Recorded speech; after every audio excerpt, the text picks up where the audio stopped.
la justice nous a fourni le logiciel de parrainage. Mais déjà, il y a un problème. 2 organes qui fournissent 2 outils différents. Ah bon?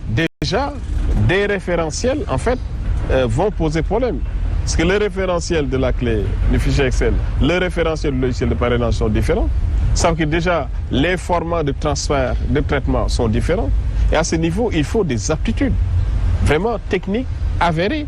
Il faut également un organe indépendant de contrôle. Mais on ne connaît pas le lien de rattachement vraiment par rapport au Conseil constitutionnel de tous ces acteurs. Et ce que je dis, cet exercice aurait pu commencer par l'identification des acteurs, leur rôle, les tâches, mais surtout leur responsabilité en cas de mauvais traitement. Et vous pensez que ces gens doivent être sanctionnés? Mais écoutez, on est dans une république. Hein. Dans une république, nul n'est faillible. Nul n'est infaillible plutôt. S'il s'avère, après enquête, après un audit des traitements effectués, qu'il y a une responsabilité au sein du Conseil constitutionnel, indépendamment de celle du président et des membres, il faut qu'il y ait des sanctions. C'est la loi de la démocratie. On ne peut pas vraiment passer les choses comme ça par perte et profit. C'est trop simple.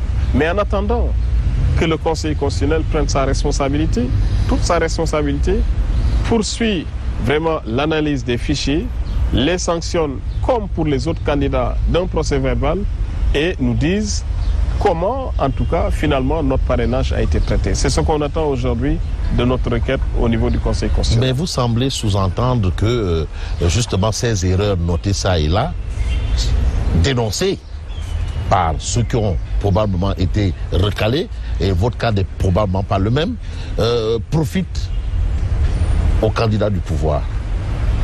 Oui, mais est-ce que ce n'est pas aussi une vue de l'esprit là? Non, c'est que le candidat de Benno Bokk Yakaar, moins il a de candidats vraiment coriaces, plus il est à l'aise. Alors ceux qui ont passé le parrainage ne sont pas coriaces? Vous savez, nous sommes dans ce pays, on se connaît tous.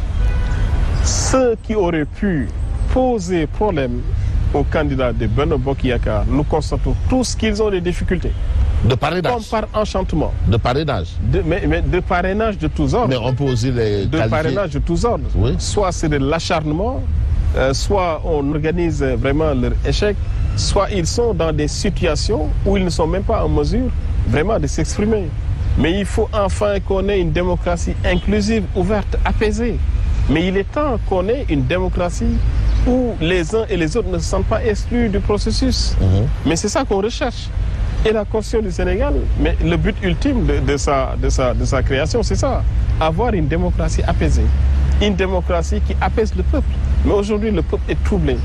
Le peuple, vraiment, n'est pas serein. Parce qu'il ne sait pas de quoi le Sénégal sera fait demain. Nous sommes à 1 mois des élections, mais on ne sait pas qui sera candidat.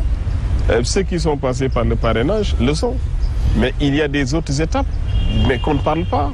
Et des étapes également pour lesquelles on aurait pu même expliciter le processus de sélection. Mais pour l'instant, on est dans le flou. Qu'est-ce qui va se passer entre le 12 et le 20?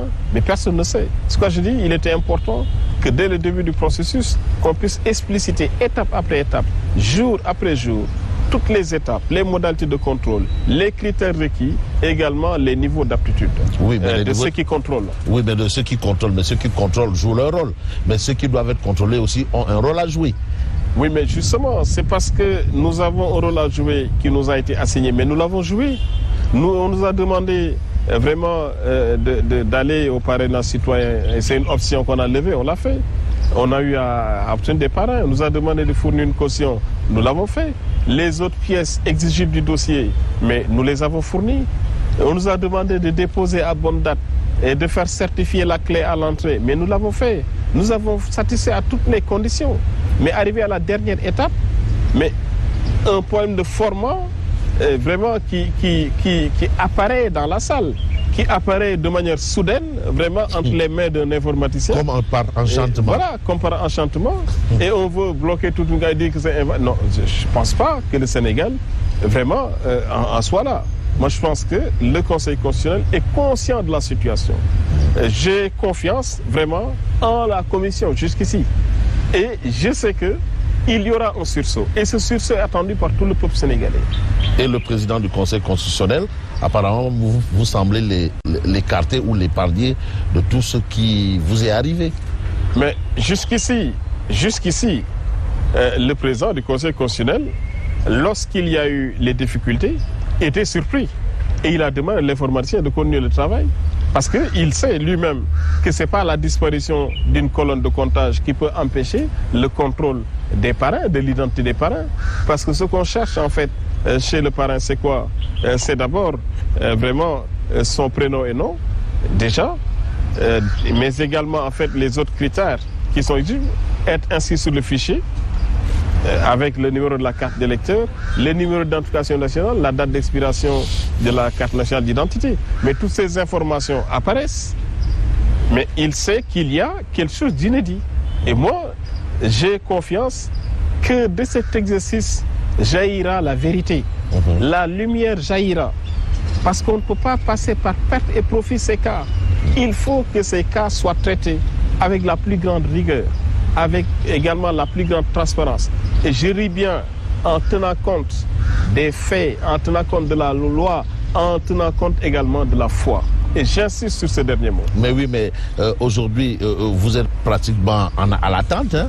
Vous attendez. Et vous pensez que votre attente là, elle sera... vous aurez gain de cause au niveau où nous sommes? Il n'y a jamais de vaine attente.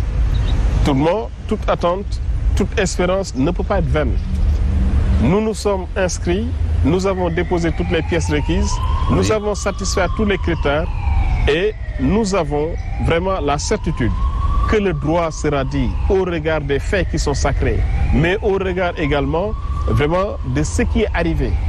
Et ce qui est arrivé, s'il y a une enquête menée au sein du Conseil constitutionnel de manière transparente, indépendante, le président connaît là où le bas blesse et c'est sur qui en fait il faudra au besoin situer les responsabilités relativement à la disparition de cette colonne.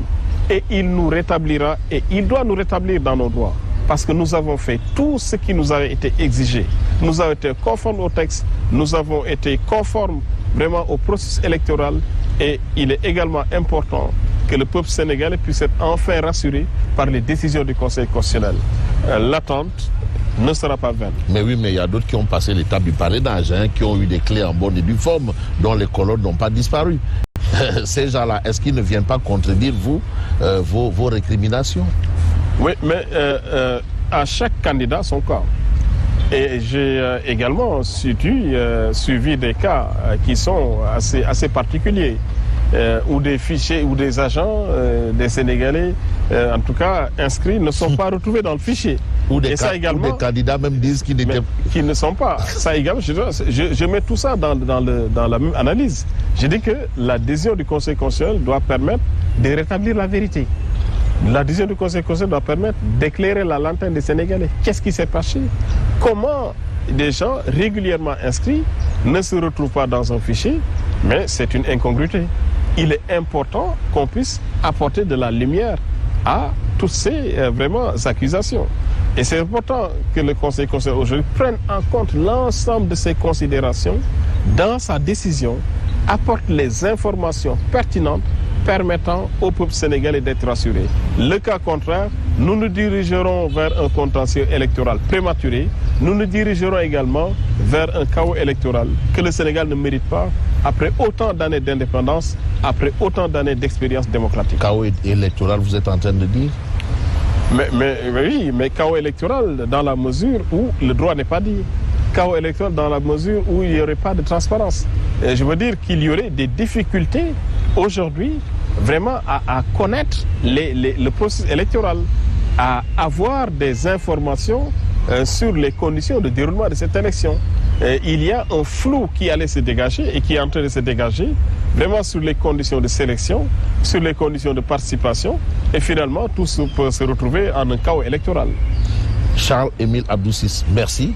C'est moi qui vous remercie. Mesdames et messieurs, merci de nous avoir suivis. Je vous donne rendez-vous dimanche prochain pour un autre numéro de Toute la vérité.